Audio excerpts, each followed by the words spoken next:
자, 제 4장 외부성 보겠습니다. 자, 외부성은 정말로 시험에 많이 나오기 때문에 제 4장은 꼼꼼하게 공부를 하셔야 돼요. 자, 계산 문제, 말 문제 모두 많이 나오는 챕터입니다. 자, 외부성이라고 하는 거는요, 어떤 경제 주체의 생산 또는 소비 활동이 다른 경제 주체에게 첫 번째, 의도하지 않은 혜택이나 손해를 미쳐야 되고, 의도한 행위이면 안 되고, 의도하지 않은 행위여야 되고, 그리고 여기에 대한 보상이 이루어지지 않는 것을 외부성이라고 합니다. 자, 우리가 외부성을 설명할 때 가장 많이 드는 사례가 있는데 바로 이렇게 강물이 있었을 때 강 상류에 화학 공장이 있고 강 하류에 어부가 있는 상황을 가장 많이 사례를 들어요. 자, 그랬을 때 화학 공장이 생산을 하다 보니까 어부한테 피해를 입히려고 폐수나 오염물질을 방류한 건 아니고 자기는 그냥 자신의 생산 활동을 한 건데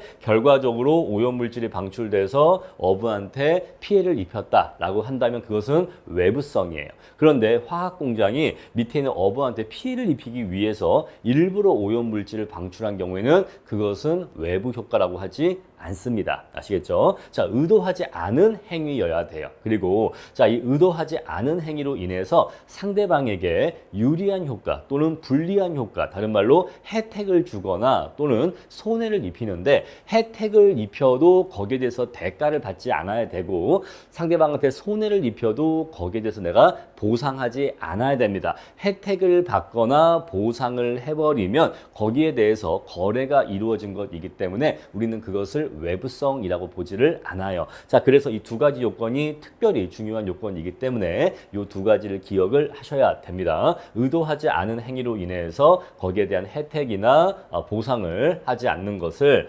외부성의 요건이라고 합니다. 자, 상대방한테 유리한 혜택을 줄 때에는 우리 그것을 외부 경제라고 하고 또는 정의 외부 효과라고도 합니다. 자, 상대방한테 손해를 입힐 때에는 외부 불경제라고도 하고 부의 외부 효과라고도 합니다. 자, 두 가지 용어가 있으니까 각각의 용어를 모두 다 여러분들이 알고 계실 필요가 있어요. 자, 이러한 외부 효과는 몇 가지 구별 기준에 의해서 구분이 되는데 자, 첫 번째 실질적 외부성과 금전적 외부성으로 나뉩니다. 자, 실질적 외부성은 실질적으로 우리 사회의 후생 변화에 영향을 미치는 외부성 또는 실질적으로 자원 배분의 효율성에 영향을 미치는 외부성이라고 기억하시면 됩니다. 요 앞에 있는 실질성을 실질적으로 의미가 있는 외부성이란 뜻으로 이해하시면 되고 자, 이것의 동의어가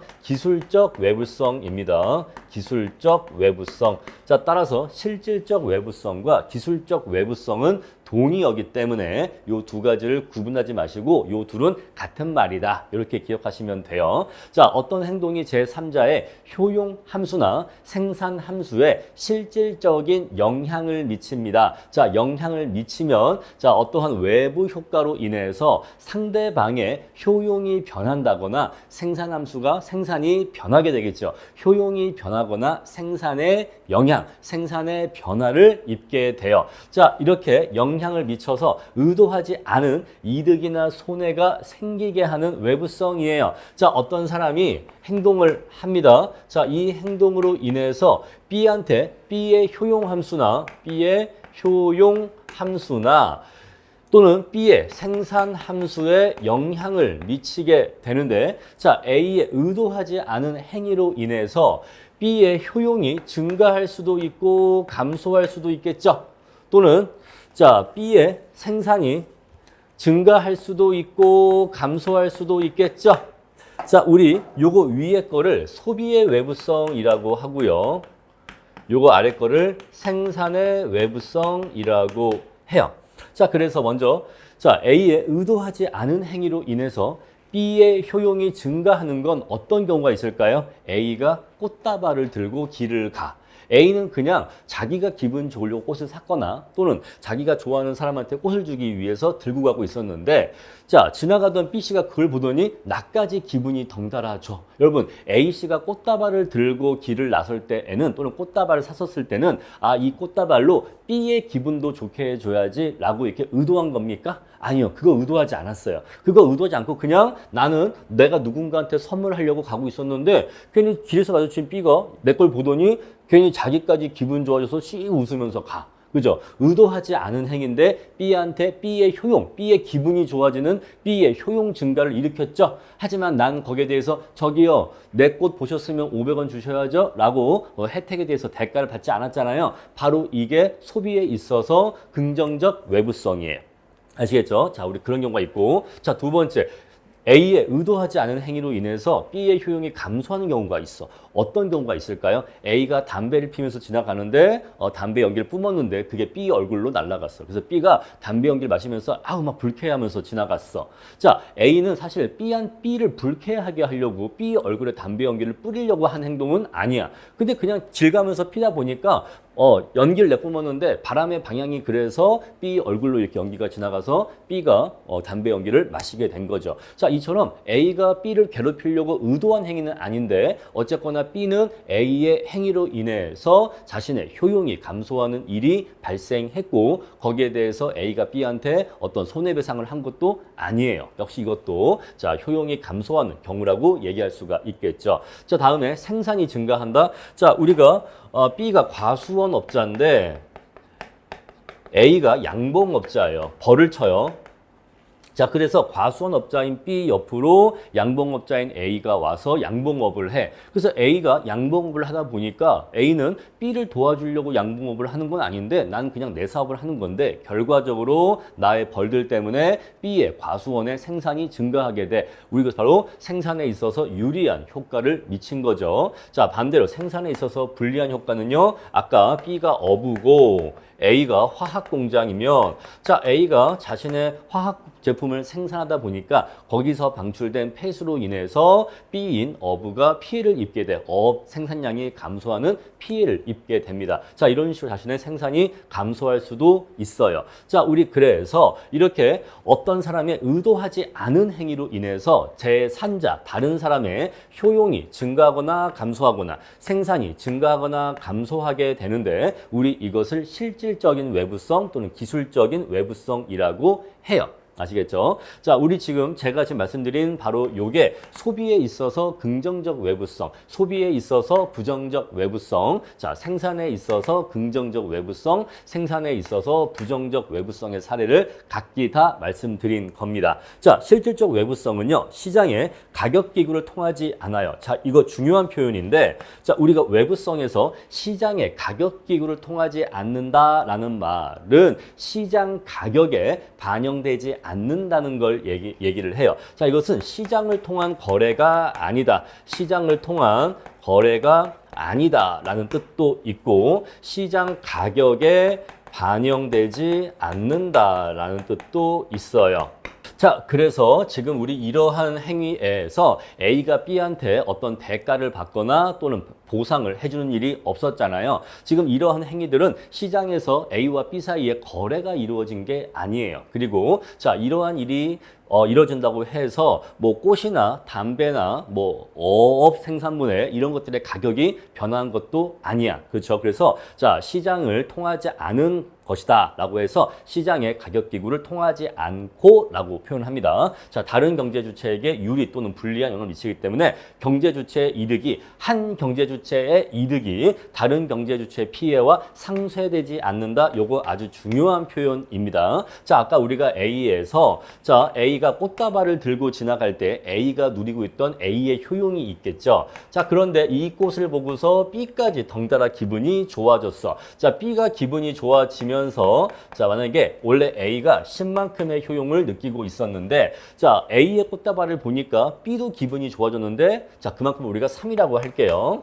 자, 그러면 B가 3만큼의 효용이 증가했기 때문에 A의 꽃다발로 인해서 3만큼의 효용이 증가했기 때문에 A의 효용은 10에서 7로 줄어드나요? 그렇지 않죠. 그렇지 않죠. A는 그대로 10의 효용을 유지하면서 B의 효용만 3만큼 증가하는 거죠. 이해하시겠죠? 자, 그래서 외부성은요, 어떤 경제 주체의 이득이 다른 경제 주체의 이득이나 피해와 서로 상쇄되지를 않아요. 아시겠죠? 자, 만약에 우리 이러한 경우를 봅시다. 자, A가 담배를 펴서 느끼고 있는 효용을 10이라고 할게요. 자, 담배를 펴서 느끼는 효용이 10인데 이로 인해서 B가 느끼는 불쾌감이 마이너스 3이라고 할게요. 자, 그랬을 때, 자, A의 효용은 그대로 10이고요. B는 마이너스 3만큼의 효용을 감소하게 돼요. 효용이 3만큼 감소하게 됩니다. 자, 그래서 각자의 효용은 각자의 효용대로 그대로 존재하는 거고, 자, 사회 전체적으로 파악을 하게 되면, 자, 총합을 구하면 얘가 7이 되긴 하겠지만, 그렇다고 해서 이 효용이 없어지는 건 아니에요. 자, 그래서 상쇄된다라고 하면은 어떤 사람의 이득과 어떤 사람의 손해가 같아요. 어떤 사람의 이득 금액과 어떤 사람의 손해 금액이 같아서 사회 전체적으로는 이득도 손해도 없는 상태가 되는 것을 상쇄된다고 하는 거예요. 자, 어떤 사람이 행동으로 인해서 어떤 사람이 500만큼의 이익을 봤어요. 근데 이것 때문에 다른 사람이 마이너스 500만큼의 피해를 입었습니다. 자, 그래서 이득 본 사람도 있고 손해 본 사람도 있는데 사회 전체적으로 보면 결국 이것과 이것의 크기가 같기 때문에 결국 이것이 서로 상쇄되어서 없어져서 사회 전체적인 관점에서는 이득도 손해도 없는 상태가 될 때 서로 상쇄된다라고 하는데 우리 이러한 것을 바로 뒤에서 공부할 금전적 외부성이라고 하는 거예요. 아시겠죠? 자, 이것을 금전적 외부성이라고 합니다. 자, 금전적 외부성은 사회 전체적으로는 어떤 사람의 이득이 어떤 사람의 손해와 정확하게 상쇄가 되어서 없어지기 때문에 사회 전체적으로는 아무런 변화도 생기지 않는 것으로 판단되어요. 그래서 금전적 외부성은 경제학에서 분석 대상이 아닙니다. 자, 금전적 외부성은 뒤에 가서 공부하겠지만 금전적 외부성은 자원 배분의 효율성과는 무관하고 누가 이득을 얻고 누가 손해를 입었냐라고 하는 소득 분배의 문제하고만 관련이 있어요. 자원 배분의 효율성과는 관계가 없고 소득 분배의 문제와만 관련이 있다. 누가 이득받고 누가 손해받냐 요것만 관련이 있지 자원 배분의 효율성하고는 관계가 없다라는 것이에요. 자, 그런데 실질적 외부성은요. 금전적 외부성과 달리 실질적으로 자원 배분의 효율성에 영향을 미쳐요. 왜냐하면 그 전과 그 후에 사회 전체의 후생의 크기가 달라지거든요. 그래서 이것은 실질적으로 자원 배분의 효율성에 영향을 미친다. 자, 실질적 외부성이 발생하면 자원이 효율적으로 배분되지를 못합니다. 자, 다음에 금전적 외부성은 이미 대부분 말씀을 드렸습니다. 자, 어떤 행동이 상대의 가격의 변화를 가져와요. 자, 상대의 가격의 변화를 가져온다라고 하는 것은 어떤 재화의 가격의 변화를 초래한다라는 것이에요. 자, 예를 들어서 여기 보시면 대규모 토목공사로 인해서 시멘트 가격이 상승했다라고 해볼게요. 자, 토목공사라는 행위가 A라는 행위겠죠. 자, 정부가 대규모 토목공사를 했더니 A라는 행위를 했더니 자, 그것으로 인해서 시멘트의 가격이 상승했대요. 자, 그래서 시멘트 판매자와 구입자 간의 이득과 손해가 서로 상쇄되는 경우가 바로 금전적 외부성의 사례인데 만약에 시멘트의 가격이 이렇게 상승했다라고 하면은 자, 판매자와 구입자가 있을 텐데 자, 판매자는 이득을 보게 되고 구입자는 손해를 보게 돼요. 자, 시멘트가 가격이 올라서 판매업자가 만약에 종전보다 3,000원어치 더 비싸게 팔 수 있다면 사는 사람은 3,000원을 더 내고서 사야 되기 때문에 판매업자의 이득 3,000원과 구입자의 손해 3,000원이 정확하게 그 크기가 부호가 반대이면서 상쇄가 돼요. 그래서 사회 전체적으로는 이득도 없고 손해도 없는 상태가 됩니다. 그런데 여기서 여러분들이 혼동하시면 안 돼요. 자, 이러한 일은 소득 분배에만 영향을 미친다는 거예요. 자, 우리 사회를 보면요. 이렇게 자, 지금 3,000원을 이득 본 사람이 있고 3,000원을 손해를 본 사람은 있어요. 요건 있는 거예요. 3,000원 이익 본 사람 있고 3,000원 손해 본 사람 있는데 사회 전체적인 관점이라고 하는 것은 자, 이 사람 입장이 아니라 사회 전체적인 입장에서 봤었을 때는 플러스 3,000과 마이너스 3,000이 우리 사회 안에 모두 있기 때문에 결과적으로는 서로 상쇄가 되어서 사회 전체적으로는 아무런 이득도 손해도 없는 상태가 되는 거예요. 이해하시겠죠?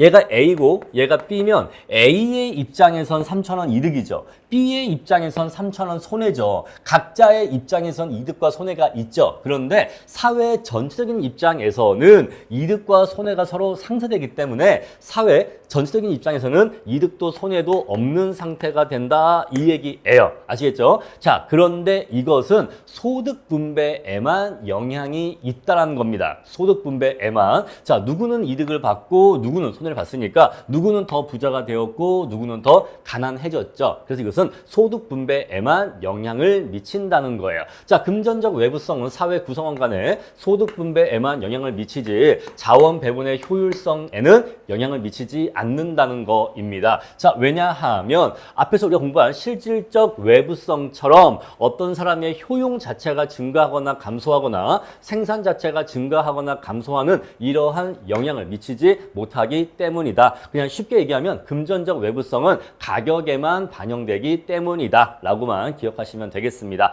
자, 금전적 외부성으로 인한 이득과 손해는 시장의 가격 기구를 통해서 정확히 상쇄되기 때문에 자, 이것은 실질적으로 자원 배분의 효율성과 관련이 없다. 이렇게 정리하시면 됩니다. 자, 다음에 외부성을 생산의 외부성과 소비의 외부성으로 나눌 수가 있는데 자, 이것을 각각 또 경우의 수를 나누어 보면은 아까 제가 4가지 경우를 예시했던 것처럼 자, 외부성은 생산과 관련된 외부성, 소비와 관련된 외부성으로 나누어지면서 자, 어떤 사람의 의도하지 않은 행위가 다른 제3자에게 유리한 영향을 미치는 것을 외부 경제라고 하고 불리한 영향, 즉 피해를 입히는 것을 외부 불경제라 하기 때문에 자, 생산의 외부성은 또 이렇게 2가지로 나뉘어집니다. 자, 마찬가지로 소비도 다른 사람한테 의도하지 않은 혜택을 주는 경우가 있어서 이것 역시 외부 경제, 남한테 피해를 주는 경우 아까 우리 꽃다발, 담배 연기 각각 떠올려 보세요. 역시 이것도 2가지로 경우가 나뉩니다. 자, 우리 이론적으로 외부성의 종류는 이렇게 총 2가지, 총 4가지의 경우로 나뉠 수가 있는데 자, 우리가 시험에 나오는 건 거의 정해져 있어요. 자, 시험에는요, 생산의 외부성은 생산 과정에서 다른 사람들에게 피해를 주는 외부 불경제가 거의 주로 출제가 되고요. 이게 가장 출제가 많이 되고 소비의 경우에는 자, 어떤 사람의 소비가 다른 사람한테 혜택, 도움을 주는 소비에 있어서의 외부 경제가 시험에 주로 많이 나옵니다. 자, 그래서 생산의 외부 불경제 사례는 항상 자, 강상류에 있는 화학 공장과 강하류에 있는 어부의 상황을 늘 떠올리시면 되고 소비에 있어서 외부 경제는 꽃다발을 늘 떠올리시면 돼요. 자, 우리 그래서 이론적으로는 이 4가지 경우에 대해서 모두 다 공부를 해야 되는데 출제 확률이 요 2가지가 압도적으로 절대적으로 높기 때문에 요거 2가지 위주로 공부하시면 되고 자, 생산에 있어서 외부성이라고 하면은 생산에 있어서의 외부 불경제 사례를 떠올리시면 돼요. 사실상 자, 소비에 있어서 외부성 하면은 소비에 있어서 외부 경제 사례 꽃다발 떠올리시면 되는 겁니다. 자, 우리 그래서 이하 강의도 요 2가지 사례를 중심으로 설명을 드릴 거예요. 자, 먼저 생산의 외부성과 소비의 외부성입니다. 자, 재화의 생산 과정에서 발생하는 외부성을 생산의 외부성이라고 해요. 자, 예를 들어서 어떤 공장이 폐수를 방류해서 하류에 있는 양식업자가 또는 어부가 피해를 보는 것을 생산의 외부성의 대표적인 사례로 얘기를 합니다. 자, 생산의 외부성이 있으면 사적 한계 비용과 사회적 한계 비용 간의 괴리가 발생한다는 건데 자, 이게 무슨 소리냐? 이제 처음 나오는 개념인데 자, 화학 공장이 자신의 화학 제품을 생산할 때 거기에 들어가는 생산 비용이 있겠죠. 자, 우리 그것을 사적 비용이라고 합니다. 자, 이것을 사적 비용이라고 해요. 근데 우리는 생산의 의사결정을 한계 비용에 의해서 생산을 더 할지 말지를 결정하기 때문에 여러 가지 비용 개념 중에서 우리는 한계 비용을 갖고 따집니다. 자, 그래서 화학 기업이 갖고 있는 한계 비용이 있는데 이 한계 비용 안에는 자신이 사오는 재료와 자신이 고용한 사람 이런 것들에 대한 비용만 반영되기 때문에 이 한계 비용은 우리가 사적인 관점에서의 한계 비용이라고 해요. 화학 공장이 자신의 입장에서만 판단한 자신의 생산의 한계 비용입니다. 우리 이것을 사적 한계 비용이라고 하고 영어로 PMC라고 해요. 자, 그런데 화학 공장이 화학 제품을 생산하기 생산하면서 폐수가 발생하는데 이 폐수로 인해서 주변에 미치는 피해가 있습니다. 그러면 이 피해로 인한 피해액이 있을 건데 이것까지 고려한 생산 비용이 바로 사회적 관점에서의 한계 비용이에요. 자, 어떤 화학 공장이 제품을 만드는데 예를 들어서 100단위의 비용이 들어간다라고 해볼게요. 근데 이거는 순수하게 자신의 생산비만 고려한 거고 자신의 생산 활동이 주변에 미치는 환경 피해에 대한 그 액은 고려하지 않은 거예요. 자, 이 생산 과정에서 자신이 방출하는 폐수로 인해서 주변에 30만큼의 환경 피해를 입힌다라고 한다면 사회적인 관점에서 그 화학 공장의 생산비는 30을 추가해서 130으로 인식하는 게 올바르게 생산 비용을 인식하는 겁니다. 이해하시겠죠? 자, 우리 그래서 사회적 한계 비용이라고 하는 것은 사적인 한계 비용에다가 그러한 생산 활동이 우리 사회에 미치는 피해액까지 더한 거예요. 우리 사회에 미치는 피해액까지 더한 것을 사회적 한계 비용이라 하고 SMC라고 하는데, 자, 우리 사회에 미치는 피해액은요, 사회적 피해라고 해서 EMC라고 합니다. 아시겠죠? 또는 외부 한계 비용이라고 해요. 자, 각각의 용어 개념을 이해하세요. 자, 우리가 지금까지는 왜 PMC에 SMC 이렇게 구분하지 않았냐? 우리는 지금까지 그냥 항상 MC 걸었는데 지금까지는 왜 PMC와 SMC를 구분하지 않았냐? 왜냐하면 지금까지는 외부성이 있다라고 전제하지 않았으니까요. 자, 외부성이 없었을 때는 이것이 없기 때문에 PMC와 SMC도 일치합니다. 그죠? 외부성이 없으면 이게 없어. 이게 없으니까 얘와 얘가 일치하겠죠. 자, 얘하고 얘는요, 이러한 관계가 있거든요. SMC는 PMC에다가 EMC를 더한 관계가 있거든요. 이거 중요한 공식입니다. 이거 암기해 주셔야 돼요. 문제 풀 때 굉장히 중요합니다. 이 공식 외워주시고요. 자, 그런데 일반적으로 외부성이 외부성이 없는 경우에는 EMC가 없어. EMC가 없기 때문에 PMC와 SMC가 같기 때문에 굳이 P하고 S를 구분할 필요가 없었던 거죠. 그런데 이제 외부성이 있대. 이제 EMC가 있대. EMC가 있어버리면 더 이상 PMC와 SMC는 동일하지 않습니다. 얼마만큼의 차이가 생겨? 바로 EMC만큼의 차이가 생기는 거예요. 자, 지금 제가 말씀드린 요 사례, 요걸 잘 기억해 주세요. 화학 공장이 자신의 생산 비용만 고려하면 바로 그게 사적 한계 비용인데 걔가 100이라고 치자. 그런데 자, 그러한 화학 제품을 생산할 때 주변의 환경 피해로 30만큼의 피해를 입히면 사회적인 관점에서의 그 화학 제품의 생산비는 100이 아니라 130으로 인식하는 것이 맞다라는 것이에요. 자, 이렇게 해서 SMC가 무엇인지 말씀을 드렸습니다. 자, 이래서 PMC와 SMC는 이러한 관계가 있어요. 그래서 이 관계를 수식으로 정리하면 이렇게 정리할 수가 있고, 생산에 있어서 외부 불경제가 있는 경우에는 SMC가 PMC보다 더 크게 나타나게 됩니다. 왜 더 클까요? 왜 생산의 외부 불경제일 때는 SMC가 더 클까요? 바로 EMC만큼이 더해져 있기 때문에 그래요. SMC 안에는 주변에 미치는 환경 피해까지 고려되어 있기 때문에 SMC가 더 커지는 겁니다. 자, 그러면 여러분 PMC와 SMC가 있었을 때 둘 중에 우리는 무엇을 정답이라고 인식해야 하냐면 SMC가 올바른 거예요. SMC가 정답입니다. 여러분 PMC와 SMC가 다를 때에는 SMC를 정답이라고 인식해 주세요. 자, 그러면은 보세요. 어떠한 화학 제품이 있었을 때 이 화학 제품의 생산비를 환경 피해까지 고려하는 게 맞을까요? 틀릴까요? 당연히 맞겠죠. 그래서 사회적인 관점에서 이 제품의 올바른 생산비는 130으로 인식하는 게 맞는 거예요. 그런데 화학 공장은 이 30의 외부 한계 비용을 자신 제품의 생산 비용으로 인식해요, 안 해요? 요걸 인식하지를 않아. 화학 공장은 자신 제품의 생산 비용을 PMC인 100으로만 인식을 하거든요. 그래서 화학 공장은 자신 예, 제품의 생산 비용을 과대평가한다 아니면 과소평가한다, 과소평가한다 이 얘기예요. 사실은 뭐 퐁퐁이라든가 어떤 세제 요거 한 병을 만들어낼 때 생산비는 단순하게 100이 아니라 이 퐁퐁을 만드는 데 들어가는 이 주변에 발생시키는 환경 피해 30까지 고려해야 되기 때문에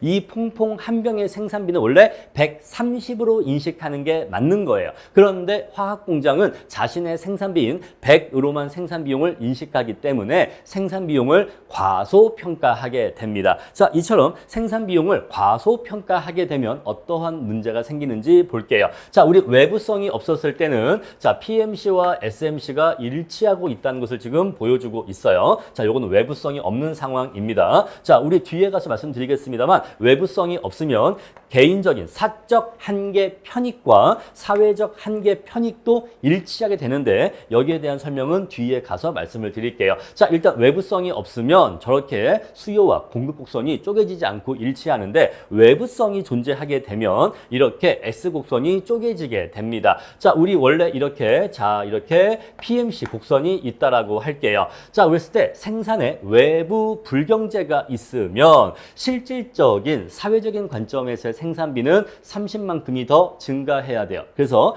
요 PMC 곡선이 이렇게 30만큼 위로 올라가야 되는데 자, 일반적으로 얘기하면 30만큼이 아니라 EMC만큼이라고 해야겠죠. 외부 한계 비용만큼이라고 해야겠죠. 주변에 미치는 환경 피해액까지 반영을 해야 돼요. 그래서 자, PMC 곡선이 EMC만큼 위로 올라가게 되면은 자, SMC 곡선은 EMC만큼 상방으로 올라가게 됩니다. 그래서 PMC는 여기에 가만히 있지만 SMC 곡선은 EMC만큼 상방으로 올라가게 돼요. 이해하시겠죠? 자, 우리 그러면요. 현재 이 화학 공장은 어디에서 생산을 하고 있냐면 자, 자신의 PMC 곡선과 수요 곡선이 만나는 점에서 여기 Q2에서 생산을 하고 있겠죠. 그런데 사회적으로 바람직한 생산량은 수요 곡선과 SMC 곡선이 만나는 요 점에서 Q1만큼 생산하는 게 사회적으로 올바르거든요. 그런데 현실의 생산량은 Q2이기 때문에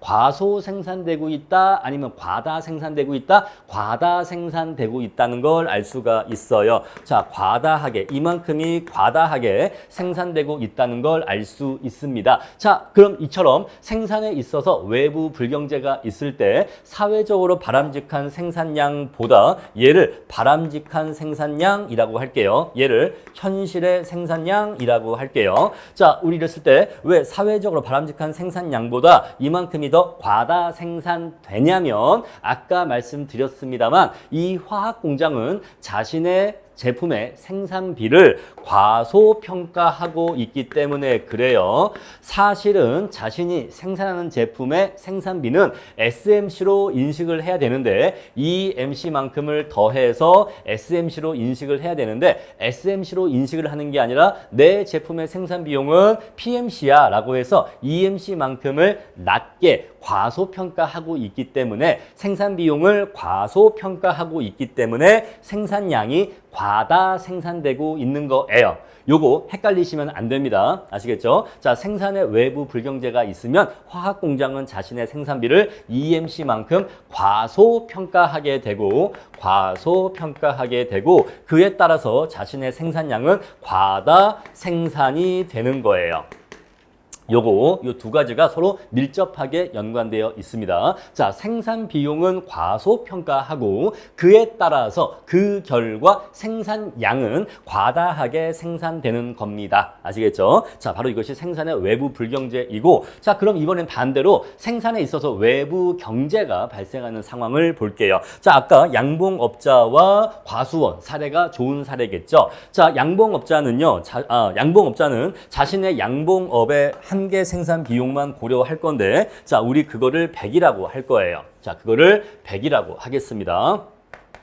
그런데 양봉업자가 100의 비용을 들여서 양봉업을 하다 보면 주변 과수원에 유리한 효과를 미쳐요. 벌들이 날아가서 꽃들의 그 화분을 도와주거든요. 이렇게 그 뭐죠? 열매가 맺히도록 그걸 도와준단 말이에요. 자, 그래서 과수원 업자한테 20만큼의 이득을 준다라고 합시다. 주변에 이득을 미치는데 우리 그 크기를 20이라고 할게요. 자, 20만큼의 자, 이때는 20만큼의 EMC가 있는데 자, EMC이긴 한데 얘는 마이너스 EMC겠죠? 그죠? 자, 아까는 플러스 EMC고 이거는 비용이니까 비용이 플러스일 때에는 남한테 그만큼 피해를 준다라는 뜻이고 자 이번에 남한테 그만큼 혜택을 주는 거니까 EMC인데 마이너스 EMC라고 할 수가 있겠죠. 오케이. 자 그래서 외부에 이것만큼의 혜택을 준다면 사회적인 관점에서 생산비는 80으로 인식하는 게 맞을 거예요. 자 양봉업자는 자신의 한계 비용을 100으로만 인식하고 있는데 자신의 양봉업이 주변에 미치는 유리한 혜택, 긍정적인 효과가 있는데 그 크기가 마이너스 20이기 때문에 사회적인 생산 비용은 80으로 인식하는 게 맞아요. 그죠? 자, 그런데 양봉업자는 자신의 생산 비용을 이것까지 고려해서 80으로 인식하는 게 아니라 자신의 생산비만 고려해서 100으로 인식하고 있기 때문에 자, 얘는 양봉업자는 자신의 생산 비용을 올바른 생산 비용에 비해서 EMC만큼 과다평가하고 있어요. 얘는 과대하게 평가하고 있는 거예요. 자신의 생산 비용을 실제보다 사회적인 관점의 올바른 생산비보다 이만큼을 과대하게 평가하고 있습니다. 그래서 양봉업자는 어디에서 생산하고 있냐면 자신의 PMC와 수요곡선 만나는 점에서 Q2만큼을 생산하고 있어요. 그런데 사회적인 관점에서는 자 SMC와 수요곡선이 만나는 요점까지 생산하는 게 사실은 올바른 바로 이게 바람직한 생산량이에요. 자 그래서 바람직한 생산량과 현실의 생산량을 비교해 보니까 이거만큼을 과소하게 생산하고 있어요.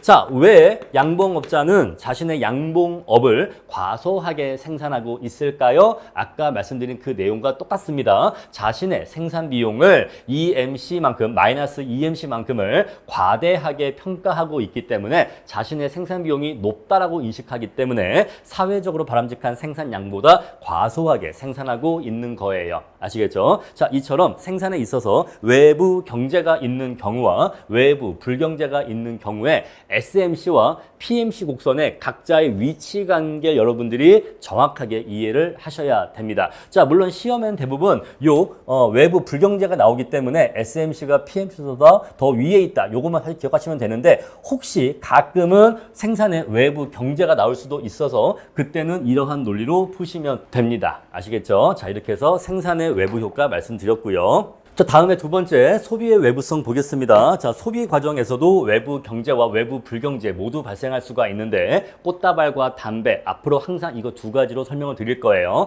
자, 소비에 있어서 외부성이 있으면 사적으로 느끼는 한계 편익과 사회적 한계 편익 간의 괴리가 발생하게 됩니다. 자, 우리 이것을 PMB라고 하고 얘를 SMB라고 하는데 PMB와 SMB 사이에도 사회적 편익인 EMB 또는 외부 한계 편익이라고 하는데 외부 한계 편익이라고 하는데 EMB만큼의 차이가 발생하게 돼요. 자, 마찬가지로 자, 요 EMB가 없었을 때는 SMB와 PMB가 일치하기 때문에 양자를 구분할 이유가 없죠. 양자를 구분할 이유가 없습니다. 자, 우리 그래서 자, 우리가 수요곡선 공부할 때 기초경제학에서 수요곡선 공부할 때 수요곡선은 한계 편익 곡선이다라고 했잖아요. 자, MB 곡선이다라고 했었어요. 수요곡선은 이꼬르 MB 곡선이다. 라고 했었는데 자 여기에서 MB는 PMB, SMB 구분이 없었어요. 왜 구분이 없었죠? 자 이때는 외부성이 없었기 때문에 PMB와 SMB가 일치하기 때문에 이 양자를 구분할 이유가 없었던 거죠. 그런데 외부 효과 또는 외부성이 있게 되면 PMB와 SMB가 EMB만큼의 괴리가 발생하게 됩니다. 자 소비에 있어서 외부 불경제가 존재한 경우가 있고 외부 경제가 존재한 경우가 있는데 이때에는 PMB PMB 곡선과 자, SMB 곡선이 분리되게 돼요. 아시겠죠? 자, 이때는 공급 곡선 또는 MC 곡선은 가만히 있고 PMB 곡선과 SMB 곡선 간의 괴리가 발생하게 됩니다. 자, 시험에는 주로 소비에 있어서는 외부 경제가 많이 나온다라고 했어요. 자, 한번 꽃다발 사례를 들어봅시다. 자, 어떤 사람이 꽃다발을 소비해서 자신의 기분이 100만큼 좋아요. 자, 기분이 100만큼 좋습니다. 자, 이거는 자기의 기분만 고려한 거기 때문에 우리 요 100은 PMB의 개념이라고 이해할 수가 있겠죠. 근데 꽃다발을 들고 지나가니까 다른 사람들도 예쁘다 하면 보면서 그 사람도 기분이 좋아져요. 우리 그 크기를 10이라고 할게요. 자, 그러면 주변에도 10만큼의 이득을 준단 말입니다. 자신이 느끼는 효용 100만이 아니라 주변에도 10만큼의 편익을 미친단 말이에요. 그래서 사회적인 관점에서는 자, 어떤 사람이 이렇게 꽃을 들고 지나가니까 이 사람 자체는 100만큼의 편익을 느끼고 있었고, 자, 지나가던 행인이 얘를 보더니 꽃이다 하면서 얘도 10만큼의 편익을 얻었다라는 것이에요. 자, 그러면 사회적인 관점에서는 전체 편익이 얼마겠습니까? 바로 110이겠죠. 사회적인 관점에서는 100 더하기 10 해서 110만큼의 편익이 있다라고 인식하는 게 맞단 말입니다. 그래서 SMB는 이 둘을 더한 것이 되는 거고요. 자, 이때 SMB 곡선은 이렇게 10만큼 위로 올라가게 돼요. 10만큼 올라가고 일반적으로는 EMB만큼 위로 올라가게 되죠. 자, 따라서 꽃다발을 소비하는 사람은 자신의 편익만 고려하면서 꽃다발을 소비하기 때문에 지금 현실적인 꽃다발의 소비량은 여기예요. 현실적인 소비량은 여기인데 사회적으로 바람직한 꽃다발의 소비량은 SMB 곡선과 MC 곡선이 만나는 요점에서 요 Q2만큼이 사회적으로 바람직한 꽃다발의 소비량이거든요. 자, 따라서 현재 꽃다발은 이만큼 과소하게 소비되고 있다는 것을 알 수가 있어요. 이만큼 과소하게 사회적으로 바람직한 소비량에 비해서 이만큼 부족하게 과소하게 소비되고 있다는 걸 알 수가 있습니다. 자, 그러면 이러한 문제가 왜 생기느냐? 꽃다발을 소비하는 사람들은 자, 자신의 PMB에 의해서 의사결정을 하지 얼마나 소비할까를 PMB에 의해서 의사결정을 하지 SMB에 의해서 의사결정하지 않거든요. 근데 너의 꽃다발 소비는 너만의 소비가 아니야. 우리 사회적인 관점에서는 너의 꽃다발 소비는 요 SMB만큼의 편익을 준단 말이야. 너는 그래서 네가 느끼는 이 PMB는 진정한 사회적 관점에서의 편익에 비해서 지금 너는 그 꽃다발 소비의 편익을 어떻게 평가하고 있어? 과소평가하고 있어. 너는 지금 너의 꽃다발 소비의 편익을 과소하게 평가하고 있기 때문이야. 네가 편익의 크기를 과소하게 평가하니까 소비도 과소하게 소비가 이루어지는 거야 라는 것이에요. 여러분, 아까랑 약간 다르죠? 아까 우리 생산에서는요, 생산 비용을 과소평가하게 되면 그것으로 인해서 과다 생산이 발생했거든요. 그러니까 아까는 자, 비용의 과대 과소 평가와 생산량의 과다 과소 생산이 서로 엇갈렸는데 생산 비용을 과소평가하면 생산량은 과다하게 생산됐는데 지금 소비에서는 이것과 이것의 말이 일치한단 말입니다. 왜 이런 차이가 있을까요? 자, 아까는 S곡선이 움직였고 지금은 수요곡선이 움직이기 때문에 다른 거예요. 아시겠죠? 자, 이러한 차이점 잘 이해해 주시고요. 자, 그래서 소비에서는 자신의 편익을 진정한 편익에 비해서 과소평가하기 때문에 소비량도 과소하게 소비하게 되는 겁니다. 아시겠죠? 자, 우리 수요에서는 이 둘이 같이 가요. 그러니까 더 이해하기가 편하죠. 자, 그럼 이제 담배 연기를 한번 사례를 들어볼게요. 소비에 있어서 외부 불경제입니다. 자, 어떤 사람이 담배를 피니까 자기는 기분이 100만큼 기분이 좋대요. 근데 그 담배 연기로 인해서 다른 사람들은 마이너스 20만큼의 편익이 감소하는 효과가 발생하고 있다라고 해볼게요. 아시겠죠? 이때는 EMB가 마이너스 크기의 EMB가 되겠죠. 자, 그래버리면 자신이 담배를 피면서 느끼는 편익은 100인데 자, 이것을 사회적인 관점에서의 편익을 바라보면 요것까지 고려해야 되기 때문에 자, 어떤 사람이 또 그림을 한번 그려볼까요? 이렇게 해서 이제 이게 연기가 이렇게 나잖아요. 그러면 얘가 이것 때문에 마이너스 20만큼의 편익이 감소한다고 해볼게요. 자, 그러면 사회 전체적으로는 80만큼의 편익이 있다라고 얘기할 수가 있겠죠. 자, 그럼 이제 요거만큼 EMB만큼 EMB B만큼이 내려가야 됩니다. 그래서 얘는 80만큼의 SMB로 인식하는 게 사회적으로 올바라요. 자, 우리 그래서 현실적인 담배의 소비량은 자, 담배를 피는 사람들은 자신의 PMB만 고려하기 때문에 자, 현실적으로는 이만큼의 담배를 소비하고 있는데 사회적으로 바람직한 담배의 소비량은 Q1이 됩니다. 이해하시겠죠? SMB 곡선과 공급 곡선이 만나는 점에서 바람직한 생산량이 결정되는 거예요. 따라서 현재 자, 생산이 바람직한 생산량에 비해서 과다 소비되고 있다는 걸 알 수가 있어요. 바람직한 양보다 과다하게 소비되고 있는데 자, 왜냐하면 담배의 편익을 실제의 편익보다 EMB만큼 과대하게 평가하고 있기 때문에 그렇죠. 과대평가하고 있기 때문에 바람직한 소비량보다 과다하게 소비하고 있는 것입니다. 자, 이제 우리 이렇게 해서 네 가지 경우를 모두 다 살펴봤어요. 이 네 가지 경우가 지금 제가 말씀드린 게 이 외부성 파트를 이해하는 데 가장 중요한 핵심적인 아이디어가 됩니다. 자, 그럼 이제 이걸 이용해서 뒤에 내용 설명드리도록 할게요.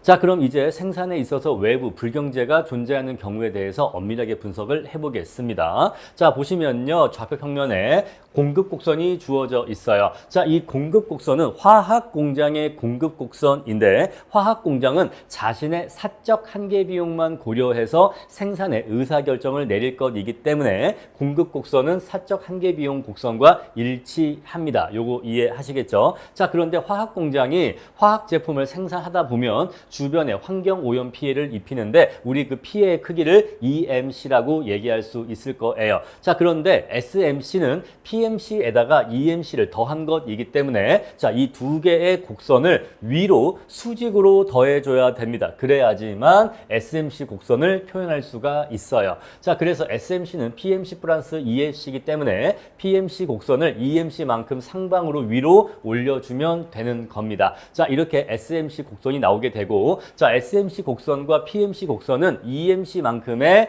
차이가 존재하게 된다는 것을 알 수가 있어요. 자, 예를 들어서 우리가 이러한 생산량 수준에서 이렇게 선을 그어 보면은 요 높이가 SMC고 요 높이가 PMC잖아요. 그러면 SMC와 PMC의 요 높이 차이는 바로 뭐다? 바로 요만큼 EMC의 높이 차이와 일치한다 이 얘기예요. 왜? 그럴 수밖에 없죠. 자, SMC는 PMC 곡선을 EMC만큼 위로 올린 것이기 때문에 어떠한 생산량 수준에서 SMC와 PMC의 차이는 EMC만큼의 차이일 수밖에 없는 거예요. 아시겠죠? 자, 이러한 관계 이해하시고요. 자, 이 제품에 대한 시장 수요 곡선이 이렇게 주어져 있다라고 하겠습니다. 자, 그러면 이 화학 공장은 얼마만큼 생산을 할까요? 자, 화학 공장은요, 자신의 사적 한계 비용만 고려해서 생산량을 결정하기 때문에 수요 곡선과 자신의 PMC 곡선이 만나는 요점에서 Q0만큼을 생산하게 되고 그때 재화의 판매 가격은 P0로 결정을 하게 됩니다. 아시겠죠? 자, 그런데 사회적인 관점에서 바람직한 생산량은 수요 곡선과 SMC 곡선이 만나는 요점에서 생산을 하는 것이 사회적으로 바람직하거든요. 그래서 자, 사회적으로 바람직한 생산량은 Q1만큼이란 것을 알 수가 있어요. 자, 우리가 지금 뭘 알 수가 있냐면 자, 기업의 사적인 생산량은 PMC 곡선과 수요 곡선이 만나는 점에서 결정이 되고 사회적으로 바람직한 생산량은 SMC 곡선과 수요 곡선이 만나는 점에서 결정된다는 것을 알 수가 있어요. 자, 얘가 바람직한 생산량, 얘가 현실적 생산량을 보시면 이렇게 표시할 수가 있겠죠. 자, 그랬을 때 사회적인 관점에서는 이 화학 제품의 가격이 얼마로 설정되는 게 올바르냐면 자, 바로 요 점에서의 생산량이 바람직한 생산량이고 요 점에서의 가격이 바로 바람직한 판매 가격입니다. 자, 우리 얘를 현실적인 판매 가격이라고 얘기할 수가 있겠죠. 자, 따라서 생산에 외부 불경제가 있는 경우에는 그 화학 제품이 자, 바람직한 가격에 비해서 너무 싸게 팔려요.